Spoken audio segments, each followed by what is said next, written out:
Mesdames et messieurs, bonjour, bonsoir. Merci encore une fois de plus d'avoir choisi Info Direct pour vous informer. Nous sommes à Kinshasa, capitale de la RDC, dans la maison de savoir de Kalamou, où nous recevons pour vous, Monsieur Yafustan Atido, président de Congolese International Congress, avec lequel nous aurons un entretien pour vous aujourd'hui. Pour commencer, je vais recevoir mon invité. Bonjour Monsieur Yaf. Bonjour. Monsieur Yaf, merci encore une fois d'avoir accepté notre invitation. Malgré que vous avez une activité, mais quand même vous nous avez donné le temps d'avoir cet entretien avec vous. La plupart des gens ne connaissent pas SIC, la plupart des gens ne connaissent pas Monsieur Yaf. Je crois que vous pouvez un peu nous dire c'est qui Monsieur Yaf, qu'est-ce qu'il a fait comme études et d'où il vient, et on peut un peu connaître une petite histoire par rapport à M. Yaf.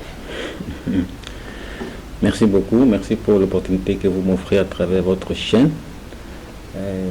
Monsieur Yaf, je n'aime pas trop parler de Yaf parce que ce n'est pas l'essentiel. J'aime plus parler, me focaliser sur ce que nous faisons.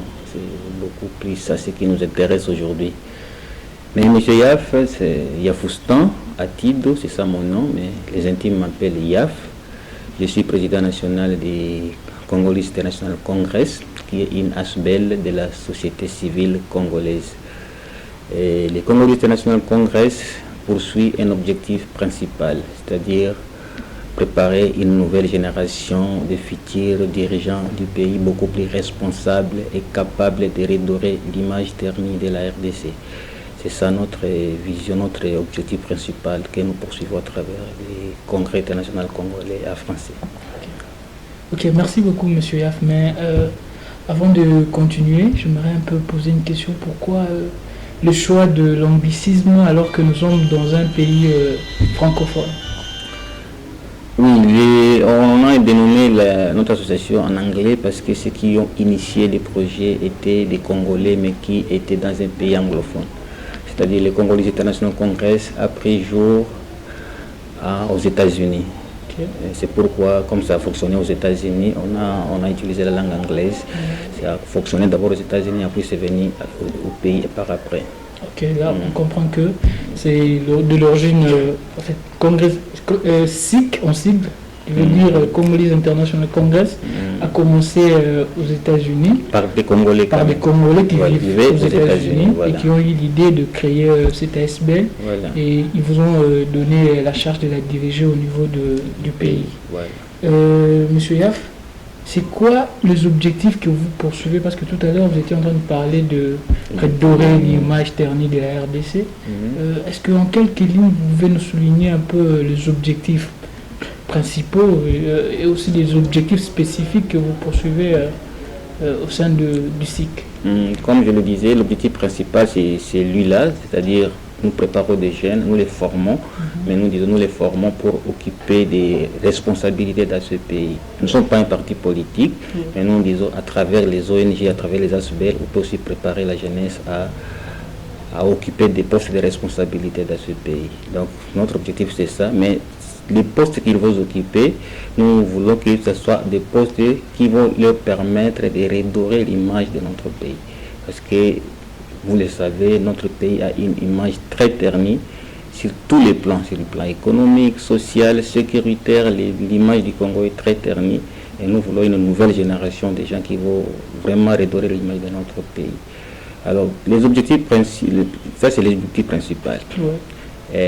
D'autres objectifs, maintenant nous sommes organisés à 6 sections, c'est-à-dire nous matérialisons cet objectif principal à travers 6 sections. Nous avons la section entrepreneuriat, c'est-à-dire nous formons des jeunes dans les domaines de l'entrepreneuriat, développement communautaire. Nous avons la section des droits de l'homme et résolution pacifique des conflits. Ici tout de suite nous allons organiser une activité sur la résolution des conflits de l'Est du pays. C'est dans le cadre aussi de nos objectifs. Nous avons un autre département qui s'occupe des femmes, c'est la section genre, famille et enfants. Là, il y a beaucoup plus de femmes qu'on prépare aussi à occuper des responsabilités dans ce pays. Nous avons la section santé et environnement. Et là aussi, nous préparons des jeunes à devenir de bons médecins et à bien gérer l'environnement de notre pays. Nous avons la section éveil patriotique et engagement citoyen. C'est presque l'équivalent des mouvements citoyens, mais qui fonctionne au sein de notre association, c'est-à-dire on prépare des gens qui peuvent faire les contrôles citoyens de la gestion des affaires publiques. Donc, ils suivent les députés, ils suivent les ministres, toutes les autorités des pays, ils les suivent à la loupe au sein de la section éveil patriotique, engagement citoyen. Je ne sais pas si je peux avoir terminé. En tout cas, j'ai bien suivi les sections que vous avez au niveau du SIC. C'est très intéressant d'avoir une organisation pareille au sein d'une structure. Et j'avoue que c'est la première fois que je sens une telle organisation. Et je vais également profiter pour essayer un peu de connaître un peu plus. Parce que vous parlez là de l'entrepreneuriat. Il y a des structures aussi, des organismes aujourd'hui, on le voit à travers de l'ensemble du territoire national. Il y a des jeunes qui s'organisent, il y a des formations en entrepreneuriat, il y a des coachs, il y a etc. Actuellement, il y a ce vent-là de coaching, il y a également ce vent-là de l'entreprise. Tout le monde sur la ville de Kinshasa essaie de se faire appeler entrepreneur. Il suffit d'avoir lu quelques deux livres, on devient entrepreneur. Alors c'est quoi ce que, au niveau de votre section de l'entrepreneuriat, au niveau du SIC, vous inculquez aux jeunes qui sont au niveau de ces départements?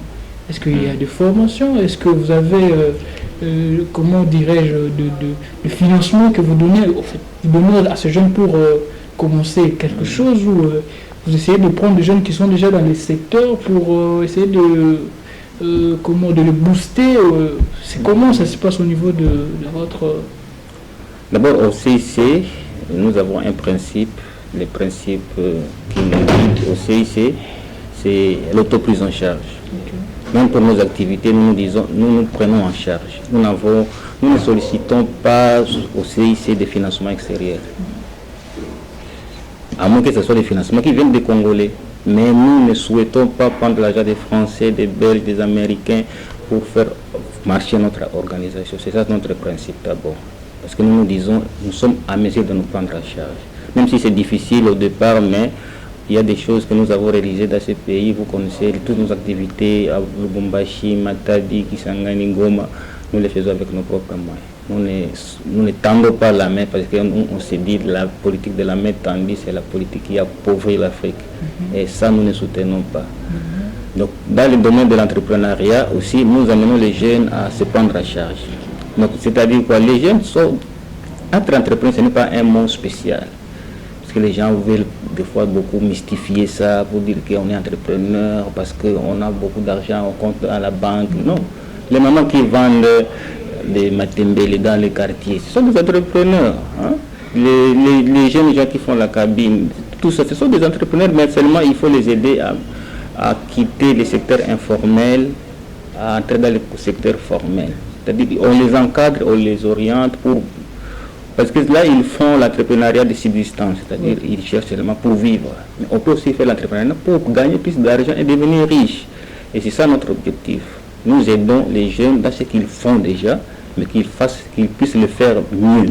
De sorte que ça ne puisse pas seulement les aider à manger et à boire, mais aussi demain à acheter des maisons, à acheter des voitures, et puis à financer aussi d'autres personnes. C'est ça notre vision à travers l'entrepreneuriat. Nous comprenons un peu votre vision, mais nous sentons que c'est un peu difficile parce que déjà les systèmes bancaires de notre pays ne permettent pas à ce que le jeune ait crédit par exemple pour commencer une activité. C'est très difficile. Je sens qu'il y a des difficultés même que vous rencontrez au niveau de cet encadrement. Oui, mais pourquoi toujours compter sur les banques? Parce qu'il y a beaucoup d'entrepreneurs qui se sont développé leur entrepreneuriat sans prendre l'argent à la banque. Moi, je connais nombreux. Et ceux qui nous ont formés en entrepreneuriat nous ont conseillé de ne prenez jamais l'argent à la banque. Et c'est ça l'obstacle. Parce que la banque, quand vous prenez l'argent de la banque, vous travaillez pour la banque, vous ne travaillez pas pour vous. Parce que vous allez rembourser cet argent avec des intérêts. Et des fois, beaucoup de gens qui prennent l'argent à la banque finissent par tomber à faillite. Parce qu'il y a des contraintes, on vous dit, on vous donne 10 000 $, on vous donne 100 000 $, mais il y a une échéance. Si vous ne respectez pas l'échéance, vous êtes bloqué. Soit c'est votre maison qui est liquidée, soit c'est votre voiture. Donc on n'a pas besoin de beaucoup d'argent pour dans son témoignage. Il a dit, il a commencé son business avec $100. Pourquoi les autres ne peuvent pas commencer avec $100? Or nous dépensons les $100 presque chaque mois. Si vous pouvez supprimer les bières de votre consommation journalière, il y a des gens qui consomment 3-4 bières par jour. Une bière, c'est déjà environ $1, mais si vous consommez 3-4, c'est déjà $4. Vous multipliez par 30, ça fait combien? Est-ce que vous allez mourir si vous ne prenez pas la bière? Non. Donc il y a l'argent, on n'a pas besoin des fois de grands financements pour faire ce travail, pour commencer un entrepreneuriat. On peut commencer avec un petit rien. Les mamans qui vendent le pain, demander leur capital, c'est combien? Mais ils nourrissent des familles. Vous allez vous rendre compte que les mamans ont peut-être les capitales de ces 4 000 francs. Ces 4 000 francs, c'est combien de dollars? $30. Mais chaque soir, elle nourrit sa famille avec ses capitales. Donc, il y a ces histoires que l'on fait chaque jour, qui est de l'entrepreneuriat, mais qu'on ignore. On pense que l'entrepreneuriat, c'est bon, chose à la chope, très, très luxueux, en victoire ou bien en Gombe. Non, pas nécessairement. Ce que les gens font, il faut les aider maintenant à les faire mieux. C'est ça ce que nous faisons. Ok, merci beaucoup, monsieur Yaf. On aura dans nos prochaines émissions à revenir sur cette question de l'entrepreneuriat. Pour ce qui est aujourd'hui, récemment, il y a 2 jeunes de l'Est qui étaient très mécontents de la situation sécuritaire qui sévit au niveau de l'Est du pays. Et ces jeunes sont allés passer une nuit devant le palais de la Nation et votre structure était parmi ces jeunes-là. Et aujourd'hui, vous avez un atelier par rapport à la sécurité au niveau de l'Est du pays. Quelle est la vision du SIC par rapport au volet sécuritaire récemment, il y a eu la sortie du gouvernement et on peut déjà toucher à cette question-là du gouvernement. Et c'est la sécurité, ça rentre dans le secteur que le gouvernement doit s'y atteler. Alors, je voudrais savoir, quelle est votre position ou vos attentes par rapport au nouveau gouvernement sur le volet sécuritaire au niveau de l'Est? Et c'est quoi vos attentes au niveau du SIC? Tout ce que vous faites comme atelier, vous avez passé une nuit devant le palais de la Nation, aujourd'hui il y a un atelier. Qu'est-ce que vous attendez au fait de ce gouvernement pour résoudre la question sécuritaire à l'Est? Donc avant de dire ce que nous attendons du gouvernement, je voulais d'abord parler de ce que nous avons fait, pourquoi nous l'avons fait. Nous étions à sit-in le 19 août devant le palais de la Nation et c'était pour exiger au chef de l'État de s'impliquer immédiatement et avec beaucoup plus d'efficacité sur le problème de la sécurité de l'Est. Parce que quand il a pris le pouvoir, il a promis, il a dit sa priorité sera la sécurité à l'Est du pays. Mais ça fait 8 mois qu'il est au pouvoir et nous, on n'a pas senti son implication dans ce sens-là. Alors nous, on s'est dit, il faut lui rappeler ses propres dires, ses propres promesses. Parce que même pendant la campagne électorale, il avait promis, quand il est arrivé à Beni, il a dit « Je viendrai installer l'état-major de l'armée congolaise à Beni ». Il ne l'a pas encore fait, nous sommes allés lui rappeler ça. Récemment, il l'a fait, j'ai appris qu'il l'a fait. Il a nommé une nouvelle équipe. Oui, non, installer l'état-major, c'est-à-dire quoi? L'état-major qui est à Mongaliema, vous le prenez, les tango forts, armée terrestre, armée de l'air, c'est tout ça l'état-major. C'est-à-dire armée terrestre, armée de l'air, armée maritime. Vous les amenez tous à l'Est. Ils commencent à fonctionner à partir de l'Est. C'est ça, installer l'état-major. Ce qu'il a fait, c'est bon. Il a relevé les officiers qui étaient là sur place, il les a remplacés avec d'autres. Ça, c'est aussi positif. Mais ce n'est pas ce qu'il avait promis. Il avait promis faire plus que ça. Il m'avait dit, je viendrai, à Goma, il a dit quoi? Je viendrai m'installer au Nord Kivu jusqu'à ce que les tueries cessent à l'Est du pays. Il ne l'a pas encore fait.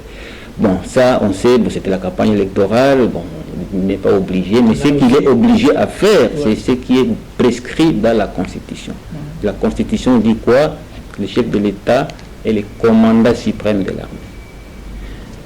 Dès lors qu'il a pris le pouvoir le 26 janvier 2019, il devient lui le chef numéro 1 de toute l'armée congolaise.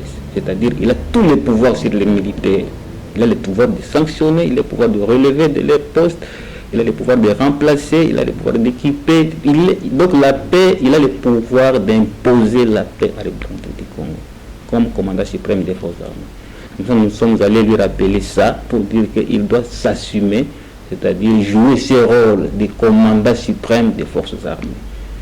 S'il y avait des tueries hier, avant son avènement au pouvoir, vous pouvez se dire, bon, peut-être ça c'était des failles de l'ancien régime, mais comme nous avons un nouveau régime, nous avons besoin de voir ces changements-là. C'est-à-dire les choses ne vont pas continuer à se faire comme ça se faisait pendant l'ancien régime.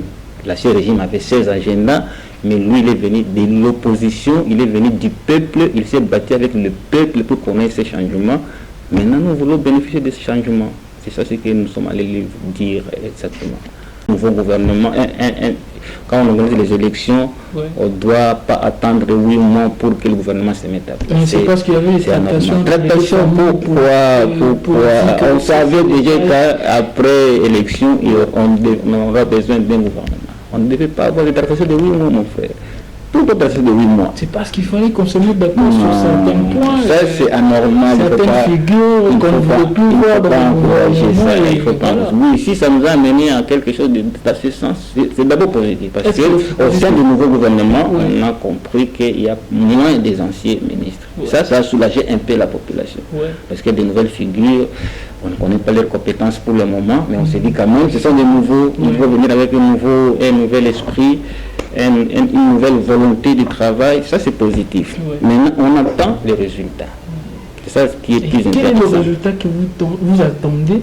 D'abord, sur le plan sécuritaire. Sur le plan sécuritaire, d'abord, nous voulons que les gouvernements mettent fin aux tueries. C'est anormal qu'un pays qui a 120 000 hommes, l'armée congolaise compte 120 000 hommes, la MONUSCO qui appuie l'armée congolaise compte 20 000 hommes, lourdement armés, mais il est inconcevable que 140 000 hommes militaires bien formés soient incapables de mater un groupe armé, des militaires qui n'ont jamais été en formation, des militaires qui n'ont pas assez de moyens, mais ils se maintiennent, ils sèment la terreur au sein de la population, mais notre armée est incapable. Ça, c'est anormal, on ne peut pas imaginer ça. Et ça, c'est que nous avons une activité aujourd'hui. C'est parmi les recommandations que nous allons formuler pour le gouvernement, c'est-à-dire nous voulons voir les résultats. 120 000 hommes, ce n'est pas pour se promener dans les virungas. 120 000 hommes, c'est pour mettre fin au massacre et imposer la sécurité. La MONUSCO, ça fait 20 ans qu'ils sont au pays. C'est quel bilan? Ils ont quel bilan? Parce que l'insécurité est devenue endémique dans notre pays. C'est anormal. Et nous allons dire à la MONUSCO, soit vous mettez fin aux tueries, soit vous partez. On ne peut pas vivre avec la MONUSCO pendant 20 ans, c'est inconcevable. La mission des Nations Unies n'est pas là pour s'installer dans un pays définitivement. On peut venir pour un temps, vous accomplissez votre mission, vous partez. Mais chez nous, ils sont devenus comme des Congolais. Vivre pendant 20 ans dans un pays, on dirait, c'est la nationalité congolaise alors. Hein? C'est une mission qui est venue. Voilà, une mission a une fin. Leur mission apparemment n'a pas de fin. C'est anormal. Voilà, ça c'est sur le plan, c'est ce que nous attendons du gouvernement, mais aussi le gouvernement doit identifier la population congolaise. Vous imaginez une population depuis l'indépendance qui n'a pas de carte de pièce d'identité. C'est le seul pays au monde qui n'a pas de pièce d'identité, c'est inconcevable. Et tout ça, ce sont des erreurs qui amènent l'insécurité à l'Est. En tout cas, M. Yaf, nous sentons vraiment qu'il y a beaucoup à dire sur ce point. Mais pour aujourd'hui, nous vous laissons d'abord. Nous reviendrons vers vous. Vous arrivez à la fin de cet entretien avec M. Yaf. Je dis grand merci à mon équipe technique. Je vois déjà le directeur général de Info Direct TV, M. Frédéric Yakou, le rédacteur en chef Marcus Kisenda, derrière la caméra Benis Kaiman. Je salue tous les abonnés. Essayez de vous abonner sur notre chaîne et vous ne serez jamais dessus. Essayez de cliquer sur le bouton abonnement et vous serez toujours servi et vous ne raterez jamais une information par rapport à l'actualité qui sera à l'heure en RDC. Ciao, ciao et à la prochaine.